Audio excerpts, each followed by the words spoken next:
Then off. They break away in the Bar 1 Racing Flying 5 Stakes, away well. Stable companions, Bucanero Fuerte in the white cap, start cap of Arizona Blaze, followed by Asphora. Running fast in the centre of the track is Night Raiders. They race the end of the first furlong and a half. They're followed by Grand Marquis and 2 Stars and Whistle Jacket and Art Power, the Graham Gear and next with Airs and Psyche, followed towards the halfway stage by She's Quality, and then Nighteyes and Powerful Nation. Vad Dream and outpaced is Lady with the Lamb. 2 furlongs to go. Little between Bucanero Fuerte and Arizona Blaze. Break of a length to Night Raider, pumped away on the outside of Asphora, being followed towards the final furlong by 2 Stars, and then comes Mgira inside the final furlong. Arizona Blaze hits the front from Night Raider, who's trying hard on the outside. Running on is Mgira. Bucanero Fuerte, Nighteyes next up towards the finish. Arizona Blaze bounces back in the Flying 5. Nighteyes ran on well on the far side. This side, She's Quality with Night Raider and Bucanero Fuerte. Well, we had the lowdown from Keil Jarabshin beforehand, and what an inspired call it was, as David Egan's pick, Arizona Blaze, wins the Bar 1 Racing Flying 5 at odds of 11-2, up on the sharp end all the way. His stable companion Bucanero Fuerte kept company with him for much of the journey, but really in the end, Arizona Blaze was just a bit too good. Yeah, and he kept going really well. They broke well, both Bucanero Fuerte and Arizona Blaze, on the left of the shot, and Azura got into a grand pocket early in the race, right in the slipstream of Bucanero Fuerte, just inside Arizona Blaze. Night Rider was blitzing along on this side with 2 Stars in the yellow colours, and Fozzie Stack's other runner, Grand Marquez. Also on the right of shot was Airs and Psyche. I thought Mgira had given herself half a chance. She was in the race from the word go, Gary, today, but ultimately just couldn't quite keep going fast enough. Whistle Jacket in the green has faded tamely for Christophe Soumillon. Powerful Nation in the red never landed a blow. Dark Eyes in the light blue to your left of your shot. He's the one that comes home really, really well. But to be fair to Bucanero Fuerte, or Arizona Blaze, sorry, he gets the better of Night Raider here and battles him. Asphora looks like she's going to deliver a challenge. Then comes Mgira looking like she was going to have a go. But the winner has kept going really well, Arizona Blaze, from Nighteyes, who's flying home to be second, and She's Quality on the near side has run an absolute blinder as well. Good sprint. David Egan had a choice to make. Bucanero Fuerte, Arizona Blaze, he called it right. There wasn't much between them, in fairness. Great run from Bucanero Fuerte in third. Judges just clarifying the full finishing order, but we know the first 3. Nighteyes second, Bucanero Fuerte in third. She's Quality's got fourth. And it was Night Raider who was another one on the speed from the word go, back in 5th position. Arizona Blaze, big fancy for the Nunthorpe, wasn't he? And it just didn't happen that day, but it's a different speed. He really has shown his measure today. He surely has, and the stiff 5 at the Curragh compared to that really flat, fast 5 at York. I mean, it sounds mad like that 5 furlongs should be 5 furlongs everywhere, but tracks are so different. And good result for David Egan. It would have been his local track as a kid. Yeah. You and I both remember seeing him coming racing here when he was only a nipper. Nipper is right, yeah. But big day from him. They come the middle of the track, Arizona Blaze and Bucanero Fuerte. Asphora in the black cap got that toe. She gets the split when she needs it, but didn't have the gears to quicken up and go and get Arizona Blaze.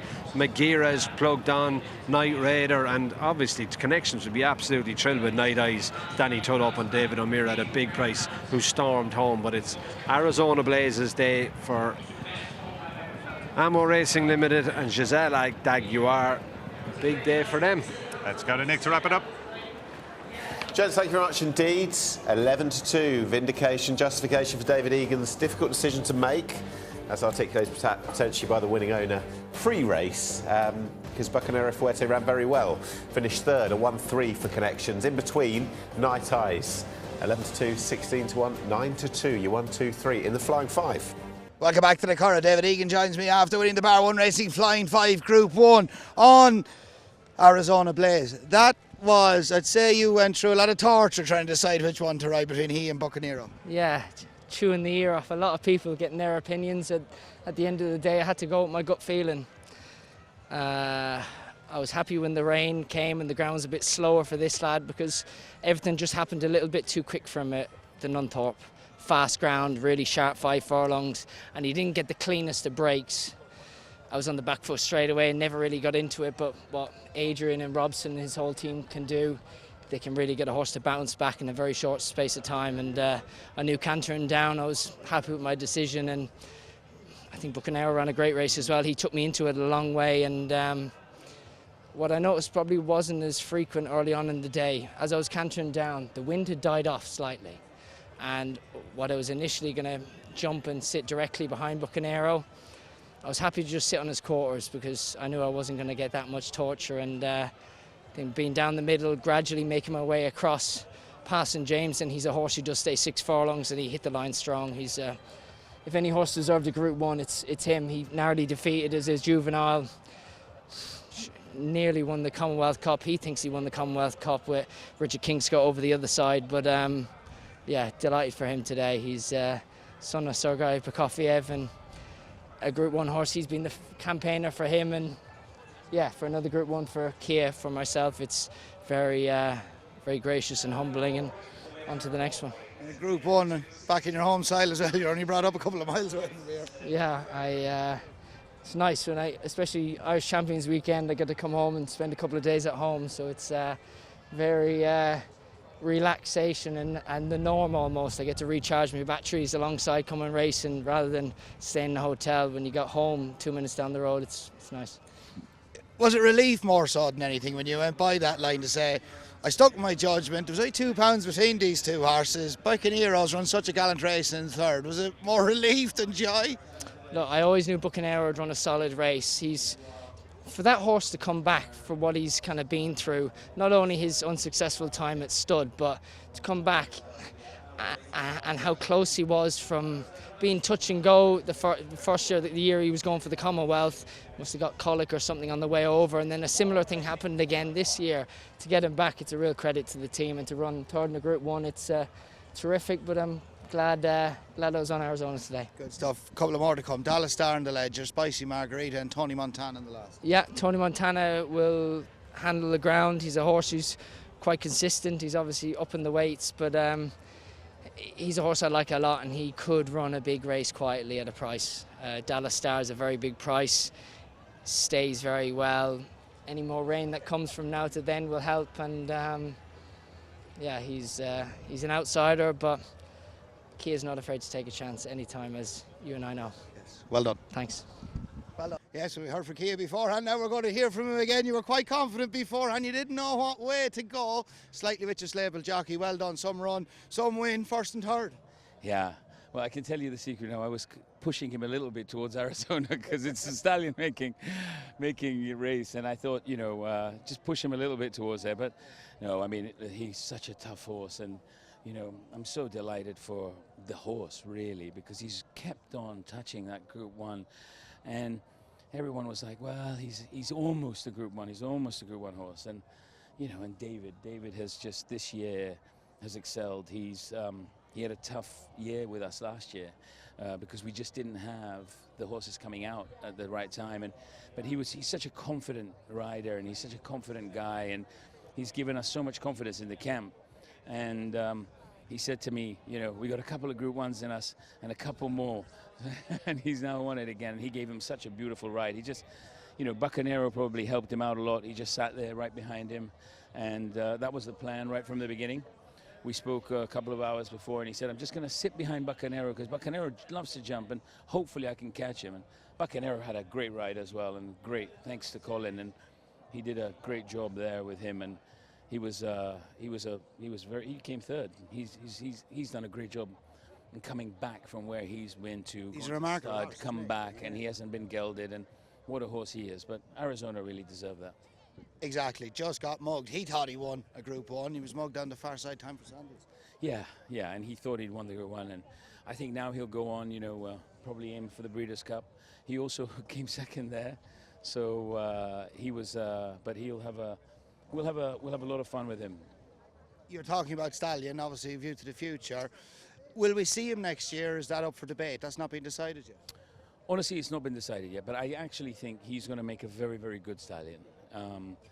Because he's tough, he's hardy, he's very good looking. So I'm really looking forward to his babies. But hey, if he's continuing like this, we can give him another year. I'm not against that at all. And I'm glad the Irish rain is only coming now. and not 10 minutes before. So yeah, so that's good. And a word about Robson and Adrian. It's a remarkable team. This horse, you walked away disappointed. I didn't break overly great in the Nunthorpe, but they were confident that they had this horse spot on for today. Look, I mean, what can you say about Robson and Adrian? They've done such an incredible job over the last few years. And, you know, Bucanero winning the Phoenix and Power Blue winning the Phoenix and Arizona now, you know. And, you know, they love that kind of horse, and they are masters at getting those kinds of horses ready. Robson has been unbelievably, you know, what's the word? He's loved this horse from day one, and he's always positive about this horse.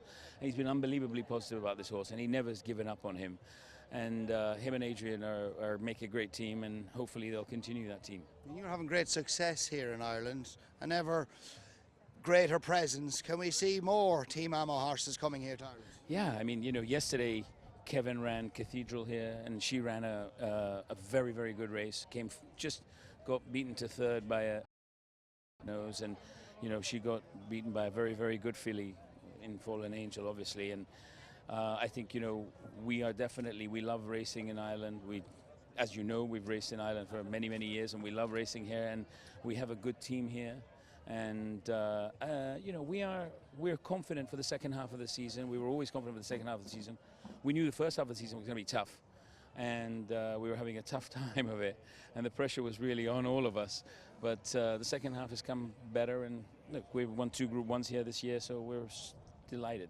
2 Group 1s, Group 2, Group 3. It's been a fantastic season here. Yeah, it's been an incredible season here, and you know, Irish racing has got more and more competitive, and we're coming to compete, and I think it does well that other teams are here and competing. I mean, you see today Carl Burke and Charlie Appleby, and they're all here, so that just shows you that, you know, if we can attract more and more people into Ireland and into the racing, and the competition gets tougher, it's going to be a great place to come. Great stuff. You have 3 more runners to come. Tony Montana, is he not without a chance? A big price in the handicap the last. Yeah, I mean, Michael is a little bit worried about the ground, but he's here, Michael.